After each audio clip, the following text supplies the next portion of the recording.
ఖమ్మం జిల్లా రాజకీయాల్లో, ఖమ్మం జిల్లా అభివృద్ధిలో మీది విస్మరించలేని పాత్ర, ఖచ్చితంగా చెరగని ముద్రే.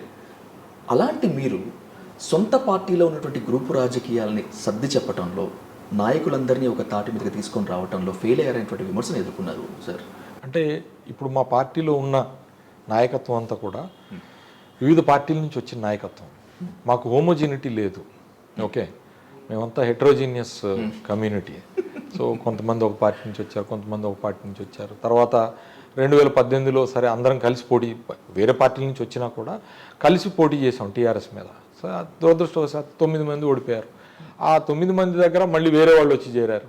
సో వాళ్ళు వేరే పార్టీల నుంచి వచ్చారు. సో ఆ ఉన్న వాళ్ళకి వేరే ఆకాంక్ష ఉంటుంది, వీళ్ళకి వేరే ఆకాంక్ష ఉంటుంది. కాబట్టి ఇవన్నీ సర్ది చెప్పాల్సిన బాధ్యత కేసీఆర్ గారు పెద్దగా ఆయన తీసుకున్నారు.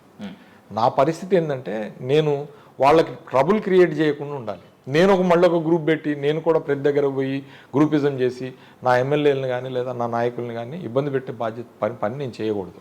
అయితే ఇకపోతే ఇక్కడున్న నాయకత్వం కానీ లేకపోతే ఇతర నాయకులు కానీ వాళ్ళు కూడా కొంత స్టేచర్ పెద్దవాళ్ళు కాబట్టి సో వాళ్ళని సమన్వయం చేసే బాధ్యతని రాష్ట్ర నాయకత్వం అగ్రనేతలే తీసుకున్నారు.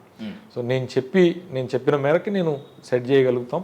వచ్చిన ఎన్నికలు వచ్చినప్పుడు అందరినీ కలిసి పనిచేయించగలిగాం, అన్ని విజయాలు సాధించగలిగాం. ఆ మేర కోఆర్డినేషన్ సాధించాక ఏ ఎన్నికల్లో కూడా మాకు అసలు 2018లో నేను ఒక్కడనే గెలిచిన, అక్కడ నుంచి మొదలుపెట్టి దాని తర్వాత సర్పంచ్ ఎన్నికలు కానీ లేకపోతే ఎంపీ ఎలక్షన్స్ కానీ లేకపోతే జెడ్పీ ఎలక్షన్స్ కానీ సింగిల్ విండో డీసీసీబీ ఎన్నికలు కానీ 5 మున్సిపాలిటీలు కానీ దాని తర్వాత జరిగిన మున్సిపల్ కార్పొరేషన్ ఎన్నికలు, దాని తర్వాత జరిగిన పల్లారాజేశ్వర రెడ్డి గారి తాతమ్మది గారి స్థానిక సంస్థల ఎన్నికలతో సహా ఏ ఎన్నికల్లో కూడా మేము అప్రతిహతమైన విజయాలు సాధించాం తప్పితే ఎక్కడా పరాజయం పొందలేదు. సో అంటే అదంతా కూడా కోఆర్డినేషన్ వల్లనే సాధ్యమైంది కదా. అందుకని ఈ జిల్లాలో పార్టీ సాధించిన విజయాలను చూడాలి. వ్యక్తిగతంగా వ్యక్తులుగా కొంత ఎక్కువ మంది వివిధ పార్టీల నుంచి ఇందులోకి వచ్చారు కాబట్టి వాళ్ళందరి ఇండివిజువల్ ఆకాంక్షలు అవన్నీ కూడా నెరవేర్చే బాధ్యత మా కేసీఆర్ గారికి ఉంటుంది. కాబట్టి అందులో నేను సఫలమైన అని చెప్పి పెద్దగా నేను ఫీల్ గాను. పొంగులేటి శ్రీనివాసరెడ్డి మీ పార్టీలోంచి వెళ్ళిపోవడానికో లేకపోతే వెళ్ళిపోయే పరిస్థితులు కల్పించడానికో పువ్వాడ అజయ్ కూడా ఒక బలమైన కారణం అంటే ఏంటి? రాజకీయాల్లో ఎవరి నిర్ణయాలు వాళ్ళు తీసుకుంటారు. ఒకళ్ళ వల్ల ఇంకోళ్ళు వెళ్ళరు, ఒకళ్ళ వల్ల ఇంకోళ్ళు రారు. ఈ పార్టీలోకి ఎవరు వచ్చినా లేదా ఈ పార్టీలోంచి ఎవరు వెళ్ళిపోయినా సరే వాళ్ళ సొంత నిర్ణయమే ఉంటుంది తప్పితే ఎవరి ప్రోద్బలం అనేది ఉండదు. రాజకీయాలు అనేది మనకి తీసుకునే నిర్ణయం. ప్రజాస్వామ్యంలో ప్రజలకు సేవ చేయడానికి మనం వచ్చాం. పార్టీ అనేది ఒక సాధనం. ఏ సాధనంలో నువ్వు ప్రయాణం చేయాలనేది it is your will and wish. గతంలో మరి వివిధ పార్టీల్లో పనిచేసిన వివిధ నాయకులు ఉన్నారు. వాళ్ళందరినీ మేమే తీసుకొచ్చామా లేదా వాళ్ళందరినీ మేమే పంపించామా? మేమే అందరినీ సాగనంపిన వాళ్ళం కాదు, లేదా మేము అందరినీ తీసుకొచ్చిన వాళ్ళం కూడా కాదు కదా. అందుకని చెప్పి ఎవరి అవసరాల దృష్ట్యా వాళ్ళ పార్టీలు ఉన్న పార్టీలలో అడ్జస్ట్ అవ్వటమా, అకామిడేట్ కావటమా, లేకపోతే వివిధ పార్టీల్లో అవకాశాలు చూసుకోవటం ఉంటుంది తప్పితే ఒకళ్ళ వల్ల పోవటం ఒకళ్ళ వల్ల రావటం అనేది ఉండదు. వ్యక్తులుగా నేను అసలు పట్టించుకున్నది. బట్ వారిని కూడా ఉండమని అకామిడేట్ చేయాలని చెప్పి ప్రయత్నం చేయటం జరిగింది. ఉంటారని భావిస్తా ఉన్నాను. మధిర సభ ఖచ్చితంగా ఒక మంట పెట్టింది అనుకోవాలి. ఆ సభలో పొంగులేటి శ్రీనన్న అంటే ఒక బ్రాండ్ అనేటువంటి కీలకమైన వ్యాఖ్యలు చేశారు ఆయన. ఆ తర్వాత మీరు ప్రసంగం అనేటువంటిది చాలా రిజర్వ్డ్గా చేశారు. అసలు మధిర సభలో ఆయన అంతగా చెలరేగిపోవడం గల కారణం ఏంటి? దానికి ముందు మీ ఇద్దరికి ఏదైనా వ్యక్తిగత వైరం ఏమైనా జరిగింది? ఎప్పుడూ లేదు, ఎవరితో వ్యక్తిగత వైరాలు ఉండవు. నేను బిలీవ్ చేసే ఒక ఫిలాసఫీ ఏంటంటే రాజకీయాల్లో శాశ్వత మిత్రులు ఉండరు, శాశ్వత శత్రువులు ఉండరు అనే ఒక సామెత ఉన్నది.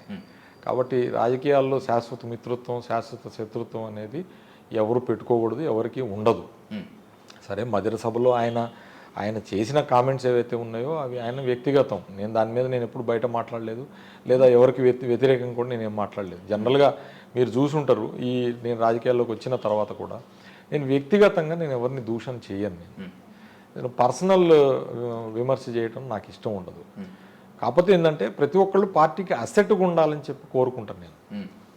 నా బలం పార్టీకి ఉపయోగపడాలి, నా కరిష్మా ఉంటే అది పార్టీకి ఉపయోగపడాలి. సో మనం ఏదున్నా కూడా కేసీఆర్కు ఉన్నంత కరిష్మా మనకు ఉండదు కదా. కేసీఆర్ గారు టవరింగ్ లెజెండరీ లీడర్. సో ఆయన నీడలో మనం ముందుకు పోవాలి. నా ఆలోచన అట్లా ఉంటుంది. సో అందుకని చెప్పి నేనేం పెద్దగా నా సొంత బ్రాండింగ్ కోసం నేను ప్రయత్నం చేయలేను. నేను చేయకూడదు కూడా, అది అవసరం లేదు.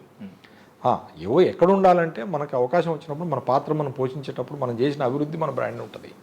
అంతేగాని వ్యక్తిగతంగా ఆ బ్రాండింగ్ అనేది అది మా అధినాయకుడు కేసీఆర్కే ఉండాలని కోరుకుంటాం.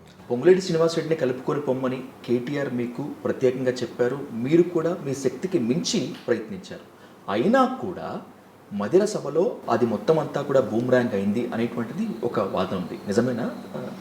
నాకు తెలిసి అది కాకపోవచ్చు. ఎందుకంటే అయిన తర్వాత కూడా ఇక్కడికి వచ్చి కేటీఆర్ గారు వచ్చారు, ఖమ్మం వచ్చారు, వారి ఇంటికి వెళ్ళాం, మేము అందరం భోంచేసాం, అంతా కూడా బాగా జరుగుద్ది అనుకున్నాం. తప్పకుండా ఆయనకు కూడా ఒక మంచి అవకాశం కల్పించాలని చెప్పి కేటీఆర్ గారు ప్రయత్నం చేశారు. But politics are dynamic, right? రాజకీయాలు ఎప్పుడు కూడా స్టాటిక్గా ఉండవు అంటారు, డైనమిక్గా ఉంటాయి. సో అది చేంజెస్ జరుగుతున్నప్పుడు మనం వాటిని చూడాలా, వాటిని అనుభవించాలి, అంతే. That's it.